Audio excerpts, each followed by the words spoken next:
বিদ্যে বোঝাই বাবুমশাই চড়ি শখের বোটে।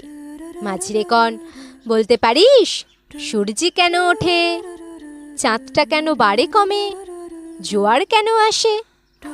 বৃদ্ধ মাঝি অবাক হয়ে ফেলফেলিয়ে হাসে। বাবু বলেন, সারা জনম মরলি রে তুই খাটি, জ্ঞান বিনা তোর জীবনটা যে চারিয়ানাই মাটি। খানিক বাদে কহেন বাবু, বলতো দেখি ভেবে, নদীর ধারে কেমনে আসে, পাহাড় হতে নেবে? বলতো কেন লবণ ভরা সাগর ভরা পানি? মাঝি সে কয়, আরে মশাই, অত কি আর জানি। বাবু বলেন, এ বয়সে জানিস নেও তা কি, জীবনটা তোর নেহাতি খেলো অষ্ট আনাই ফাঁকি। আবার ভেবে কহেন বাবু, বলতো ওরে বুড়ো, কেন এমন নীল দেখা যায় আকাশের ওই চূড়ো?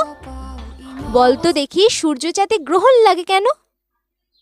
মাঝে সে কয়, আমায় কেন লজ্জা দিচ্ছেন হেন?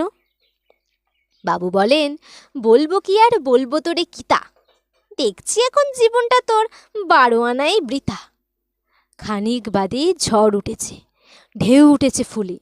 বাবু দেখেন নৌকাখানা ডুবলো বুঝি তুলে। মাঝিরে কন, এ কি আপদ, ওরে ও ভাই মাঝি, ডুবলো নাকি নৌকা এবার, মরবো নাকি আজি? মাঝি শুধাই, সাঁতার জানো? মাথা নাড়েন বাবু।